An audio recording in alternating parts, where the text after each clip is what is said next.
Let's go. Let's do this again. All right, so what we're doing is Lessons from the Book of Mark is the title of SBL for this quarter. And just for those who are just joining, haven't seen one of these before, this is a Teacher's Help video. I was asked to do these again after having a break for a few years. I used to do these, well, last one I did was 2014, I think. So as of last week, I've just started again. These are the Teacher's Helps for the Sabbath Bible lessons. And what it is, if you've been to my seminars around the world, you'll understand the principle of macro, micro, macro. Macro being the overall point of the lesson for that week. Remember, never go into a class unless you fully understand what your objective is for that day. What do you want your students to understand from the lesson for that day? So that's what we teach towards. So when you go into class, you need to have that clearly formulated in your head. And in the seminars I conducted throughout the world over the past 8 years or so, we were going through how to establish that macro point from the lesson. It's built upon at least five micro points. That is, a micro point is the take-home point from each day. In your lesson, there will be an overall point for each day that you can summarize into one take-home point. After doing 5 days, you'll have 5 take-home points. Summarize those into a macro point, an overall point for the lesson for the week. That becomes your macro point or your objective, and you teach towards the objective. What is it that I want my class to understand about the lesson this week? So that's what it's all about. Now, as I mentioned, this is lessons from the book of Mark. And this has been pretty close to my heart because this is the last Sabbath Bible lesson that I edited as the Sabbath School director. So I hope, I appreciate, I'm thankful to God for that privilege, and I trust we'll gain a blessing as we study this together this quarter. Now, another thing just I want to bring to your attention before I go through is that this coding at the top here, this is a code I follow. It's hopefully you can see that. Last week you couldn't because it was back to front, but maybe you can. You can see there the asterisk means a new concept. The arrow is a personal need. The plus symbol is a personal help. And the hash symbol is something the class should understand. Now, as a teacher, when I'm going through the lesson, I'm putting those markers in the margin here to give me an idea of where are the points I want to focus on for that day. You see down here, I've got another hash symbol and the asterisk. Remember, the hash symbol is something the class needs to understand. The hash symbol is a key concept I want to dwell upon for that day. Again here, hash symbol as well as asterisk. So I've got another concept there I want to bring out, and again here, hash symbols and asterisks. So these are things, the hash symbols are the main point for that day, or that point I want to bring out. So if I've only got, if you're teaching the lesson and the bell rings, hey, you got 5 minutes to go, and you're only on Tuesday, for example, and that happens a lot in our Sabbath schools, well, this allows me to quickly turn to my lesson and see on Wednesday or Thursday, oh, what's the main point for this day? I may not ask all the questions I wanted to ask, but at least I know what is the point I want to bring out, and I can quickly hone in on that point and bring it out for that day, so that my class doesn't go away without having covered all the points I wanted them to cover. All right, so that's about the coding system. So now we come into the lesson for the day. Now for the macro. All right, so my macro point. So let me just come back to that. And this is the macro point I've got, and this is from the 5 micro points. Christ's divine power was exercised with humility, compassion, and wisdom, confirmed that he was a teacher sent from God. Let me repeat that. Christ's divine power, exercised with humility, compassion, and wisdom, confirmed that he was a teacher sent from God. So that's the key point of the lesson for this day, and I want my class to understand that. And it really comes down to the character attributes of Jesus that confirmed him to be God's messenger, God's teacher. And Yeah, that's the point. So now the note brings this out here, and if you read that note carefully, you'll see that it's focusing on Jesus as the divine teacher. It mentions there, but it hones in on his character.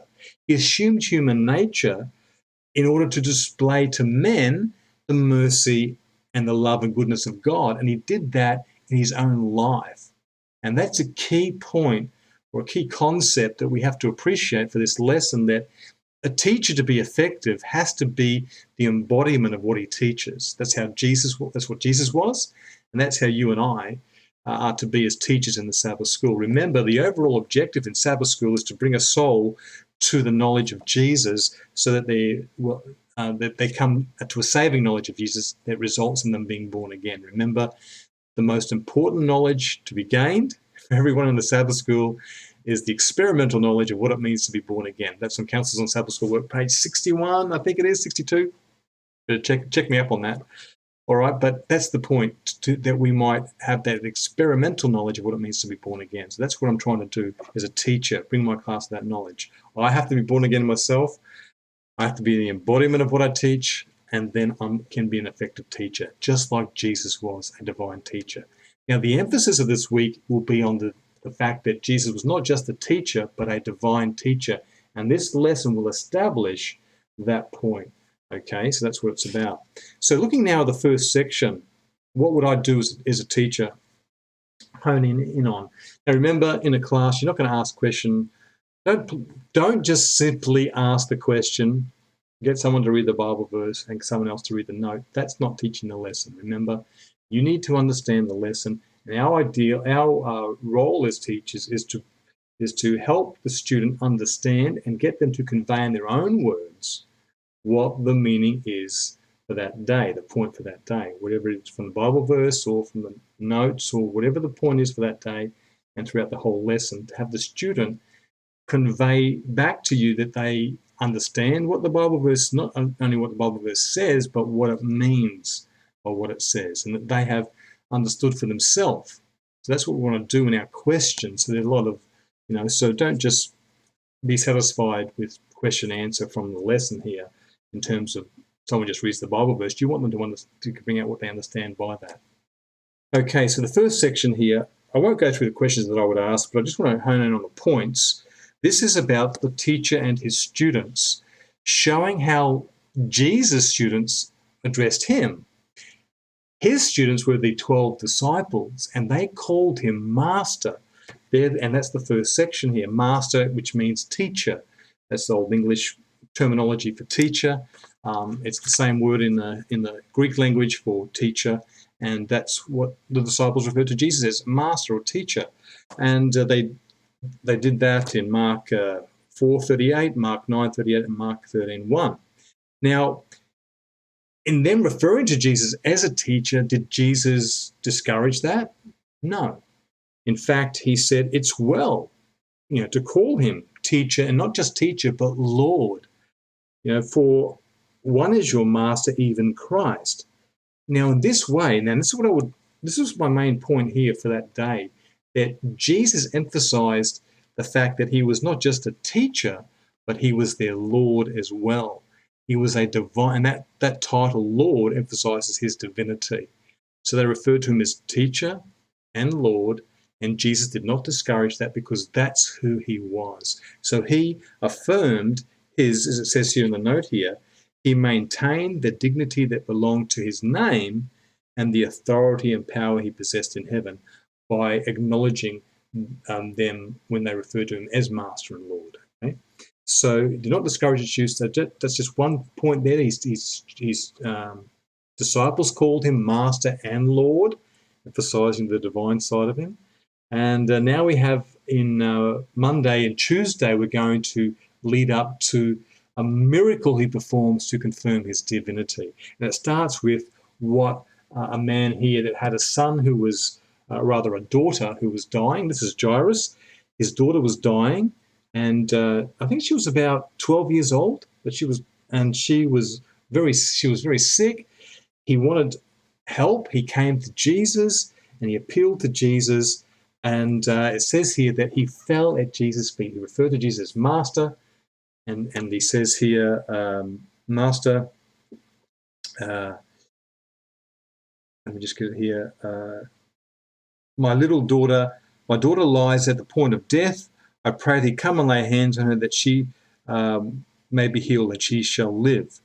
And so that's what he wanted to do. He wanted her to live. And Jairus by name. So he came to Jesus, and he had faith that Jesus, just by the touch of his hand, would heal his daughter. Now, Jairus appeals to the compassion of Jesus. And Jesus pitied the heartbreaking plea that this man made. Jesus pitied that in his compassion. And this emphasizes the character of God. God's a compassionate God. He loves us with an everlasting love. He has all infinite in compassion.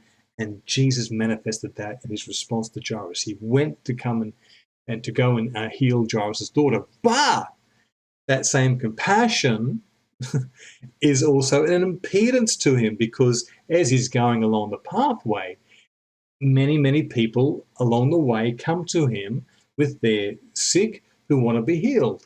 And Jesus can't help but stop and heal them along the way. Now, I can imagine Jairus must have been concerned because his daughter was on the brink of death. There's this delay happening here, but Jesus is not concerned. Jesus is exercising his compassion. To just emphasize that point here, the compassion of Jesus. And so I've got here a little point that Jesus pitying the people, stop now and then to relieve some suffering one, or to comfort a troubled heart. So that was just a point there about Jesus, his compassion there. Now, a messenger came to Jesus while he was going along the way. The messenger comes now under point C and says to Jesus, "You don't worry about coming. Your daughter's dead." And the messenger referred to Jesus as Master still. So he refers to him as teachers. Don't worry about coming. The girl is dead. Now, while the man Jairus believed that Jesus had the power to heal his daughter while she was alive, their faith was yet to go beyond that. They could not go beyond the tomb, not realizing that Jesus also had the power not just to heal, but to raise a person from the dead. So let's see what Jesus now does over here on Tuesday's lesson. So for my point here for Monday, the micro point I got out of Monday was this, that the compassion of the teacher won the respect of the people. That was the point I got here. So the point for Sunday was the authentic teacher is an example in humility. Oh, let me go back to, just go back to Monday for a minute. I emphasize here the humility of Jesus as the teacher because the question C asks the question, for what purpose did Jesus do this? Well, it gives the example there of John 13, verse 14 and 15, when Jesus washed his disciples' feet. Here he was, their Lord and Master, washing their feet, an act of humility. And that emphasizes Jesus' character, his humility as their teacher and the Lord. Even though he's the Lord of heaven and earth, he still bowed to wash their feet. And now people come to him, falling at his feet and asking him to come and heal. But now when the girl has died, the messenger says, Lord, don't worry about coming, she's dead.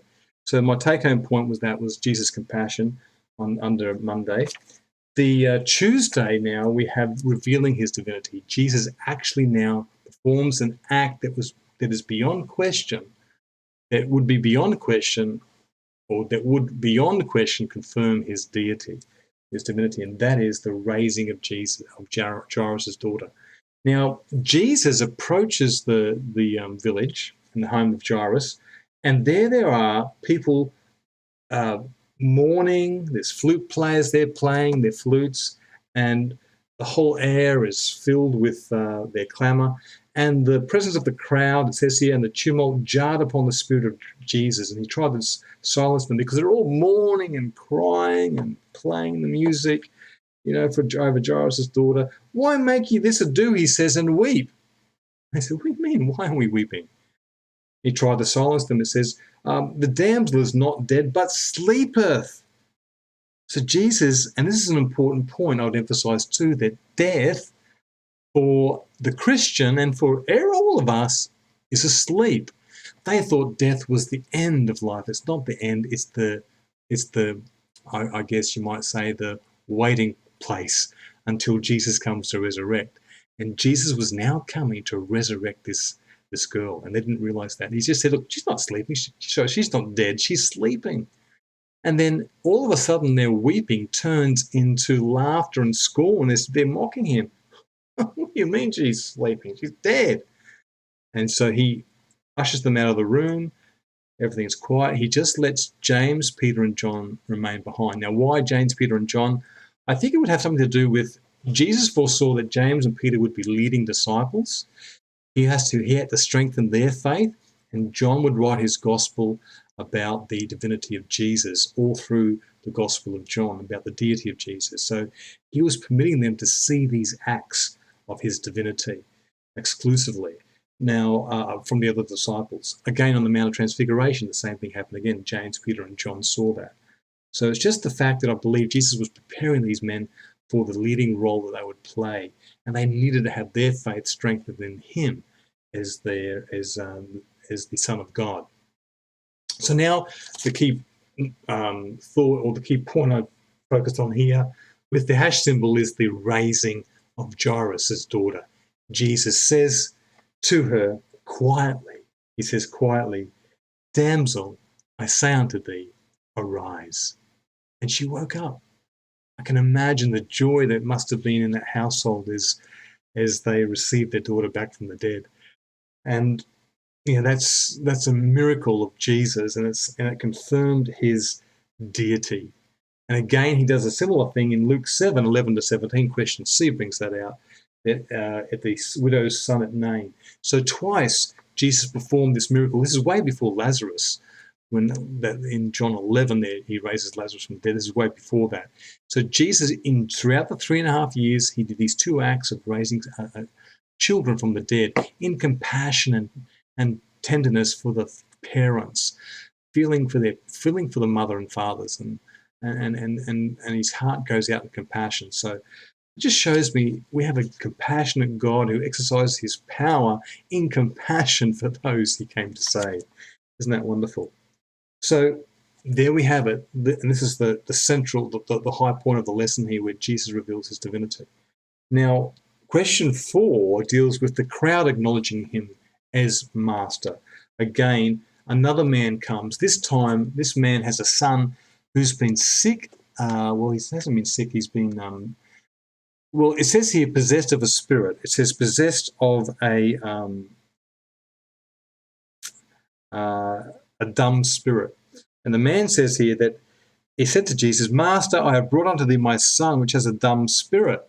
So the man refers to Jesus as master, as a teacher. "I brought to you my son, the dumb spirit." Now notice what it says here, that his son was tearing, and wheresoever he takes him, he teareth him, and he foameth and gnasheth his teeth and pineth away. I spake to thy disciples, and they could not cast him out. And so why was the problem? What was the problem here? Well, Jesus gives the answer to the problem in the next verse. Under B, he says, "O faithless generation, how long shall I be with you? How long shall I suffer you? Bring him unto me." Jesus identified the problem here. It was lack of faith in Jesus' power to redeem, Jesus' power to save, Jesus' power to deliver. And that's what this father needed to have. And so what's the father say to him? Well, it says here, the father brought the son to him, and when he saw him, straightway the spirit tear him, and he fell on the ground and wallowed it foaming. And he asked his father, Jesus asked the father, "How long is it since this came into him? Was this overnight or what?" Now, Jesus knew the answer, but I think it was for the sake of the multitude, everyone could hear. The man said, "Of a child, and oftentimes it hath cast him into the fire and into the waters to destroy him. But if thou canst do anything, have compassion on us and help us." So the man, it's almost like the father here is treating Jesus as the local physician, the local doctor. "Look, We've tried everything. He's been like this as a child, but if you can do anything for him, please have compassion on us and do it. Well, Jesus had compassion, but he wanted them to have faith. You see, the fact that they asked the question, if, expresses doubt.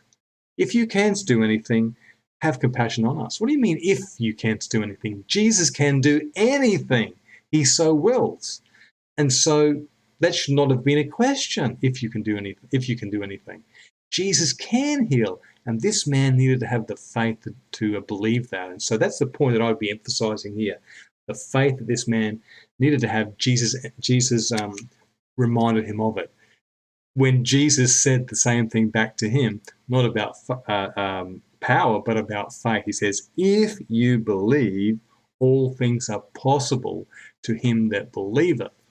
So Jesus is appealing to the man, well, doubting my power, that's not the problem here. The problem is your faith. If you believe, all things are possible. And this man, now realizing the fact that he was doubting, says, Lord, I believe, help mine unbelief. And that's the prayer that we need to be praying. And that's why I've emphasized that as the key idea I want my class to understand for this week, or rather for this day, is the fact that, and I'll just read it here, it says, there is no lack of power on the part of Christ. The healing of the Son depends upon the Father's faith. It's faith that connects us with heaven and brings us strength for coping with the powers of darkness.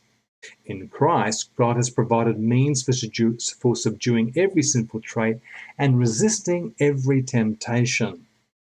However strong, but many feel that they lack faith and therefore they remain away from Christ. Let these souls in their helpless unworthiness cast themselves upon the mercy of their compassionate Saviour. Look not to self, but to Christ. He who healed the sick and cast out demons when he walked among men is the same mighty Redeemer today. Faith comes by the word of God, then grasp his promise. Him that cometh to me I will in no wise cast out, Jesus said in John 6:37. Cast yourself at his feet with the cry, Lord, I believe, help mine unbelief. You can never perish while you do this, never. So that's something I'll probably spend some time discussing with the class for that day. And so Jesus casts out the dumb spirit from the boy. And I noticed it interesting now, what I also noticed was interesting was when this man brought his son first to Jesus, he said to him, Master, I have brought unto thee my son. But when Jesus questions his lack of faith, the man cries out, Lord, I believe, help thou mine unbelief. So he addresses him in his title of deity as Lord. So it's like Master, now Lord, like recognizing Jesus' authority as a man who can command the power of God to heal. So I just thought that was interesting how it transitioned from Master to Lord when the man was in his extremity, lacking faith. He just wanted Jesus to give him that faith. So I thought that was interesting as well, both the divinity and the humanity being emphasized there in that man. Jesus is a teacher who is divine. And now lastly, this is interesting here under this section, Jesus doesn't do a miracle according to Mark here. There's no wonderful miracle such as healing someone from the dead that's performed here. But the Jewish leaders come with a question and they're trying to trick Jesus. They don't like him. They hate Jesus. They want to discredit him, discredit his ministry, and they're trying to trick him up. So they bring a coin. And I don't have a coin handy, but you can imagine a coin that, as the Roman coins had on one side the head of Caesar, on the other side the value of the coin. Now, on the head of Caesar, so Jesus then took the coin. They said, well, actually, before he took the coin, they came to him with a question. And they said this to him. They said, Master, so they addressed him as Master, again as a teacher. We know that thou art true and carest for no man, for thou regardest not the person of men, but teachest the way of God in truth. Is it lawful to give tribute unto Caesar? So they're asking the question now about Caesar. Now, in my class, I would emphasize the fact that Jesus gave a wise answer. What was Jesus' answer? Look what he says here. Why tempt you me? He sensed their hypocrisy here. He could see their hypocrisy, and they just said, why tempt you me? Bring me a penny that I may see it. And so they brought him a penny, and then he says to them, notice the words of Jesus here, whose is this image and superscription? So whose image and superscription is on this penny? And they said, Caesar's. Now, this penny with Caesar's inscription indicates that penny was printed or minted under the authority of Caesar. So it belonged to Caesar. And so when Caesar's asking for money back, he's only asking for what he's given them, or he's under his own power. So, but that power has been entrusted to him by God. It's God that sets up kings in this world and kingdoms. So Jesus answers them now in this way. Jesus said unto them, render therefore to Caesar the things that are Caesar's, and to God the things that are God's. Now these men went away speechless. They had no rebuttal to that. So Jesus did not avoid the question. He answered it with candidly. But he gave them an answer that rebuked them and silenced them. Okay? Now, I've emphasized here, I've got an asterisk beside it because I want to bring out this point here. So if I just want to, number one, the wisdom of Jesus. Number two, I want to discuss this concept a little bit. Render to Caesar the things that are Caesar's, and to God the things that are God's. Now, we're talking here about tribute, about tax. And when it comes to tax, particularly in Australia and America and the Western countries, a lot of us are given a pay packet, we earn wages. We're given a pay packet, we're paid so much per hour, maybe $20 an hour, we're 50 hours in a week. Let's say we earn $1,000 for that week. Now, Caesar says, I want 20%, for argument's sake. So then Caesar takes out, in some countries they take it out straight away, $200, and they give you $800 in the hand. Now, how much do you give to God? Well, Jesus said to give to Caesar the things that are Caesar, and to God the things that are God's. What does God ask for? God asks for 10% of all your increase plus offerings. Now, let's just take the 10%. What do you calculate that on? Well, some people would calculate it not on the 1,000, but on the 800. Caesar's taken his 200, and we'll calculate God's 10% on the 800, so they give God $80. But hang on a minute, what did God give you, 1,000 or 800? God gave you 1,000. God comes first, remember. He gave you 1,000. And he asked for 10%, so he gets 10%. Then Caesar gets 200, but Caesar took his first. That's the only difference is in order of time, Caesar took his first, but in order of priority, God demands his first. So it's $100 he should be given to God in priority-wise. And that's what this note brings out here. It says, they should render to that power, Jesus declared that since they were living under the protection of the Roman power, they should render to that power the support it claimed, so long as this did not conflict with a higher duty. But while peaceably subject to the laws of the land, they should at all times give their first allegiance to God. So while the laws of the land don't conflict with the law of God, the higher power, we should obey them. But when it comes to being peaceably subject to the laws of the land, we should at all times give our first allegiance to God. Okay, so that when it comes to tribute, first allegiance goes to God. $100 out of 1,000.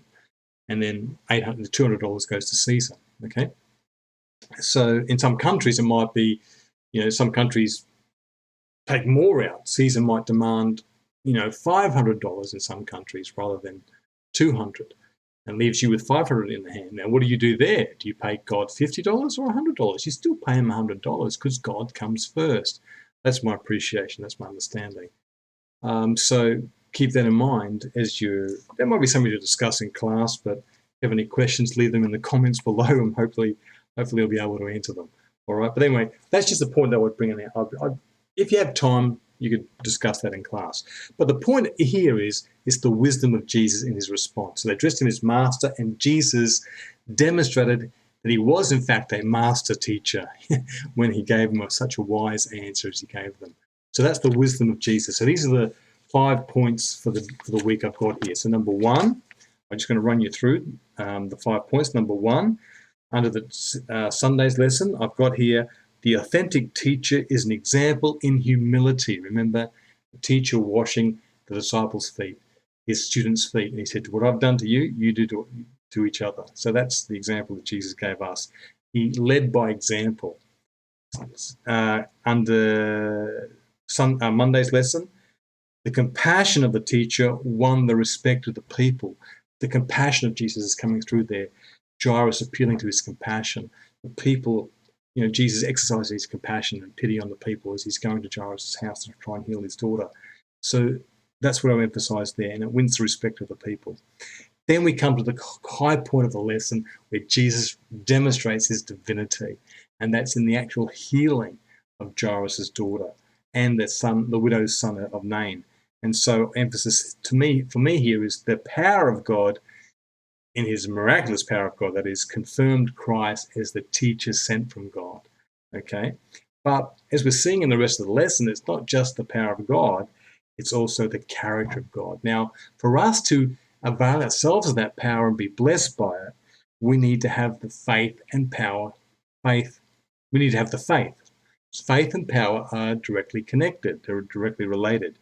The degree of God's power in your life depends on your degree of faith in Jesus. Okay, so that's a key point from Wednesday. And from Thursday, supreme power as the Son of God, that is his deity, was backed by Jesus' supreme wisdom as a teacher. So those are those 5 micro points I've got, summarizing those into my overall macro point, which is Christ's divine power exercised with humility, compassion, and wisdom confirmed that he was a teacher sent from God. So that's my overall point for that day. That's what I'm going to be teaching to as I'm running through this lesson. As I said, don't simply merely just ask the questions with the Bible verse. You can do that. But remember, you're wanting to get the student not to just read that Bible verse, but relate back to you what they understood from that Bible verse. That's the idea here, okay? So if you are going to ask those questions, but whatever you're doing, work out what the point is for each day, and then ask the questions to bring out that point for that day, all right? And then you can summarize them all back into your macro point for the week.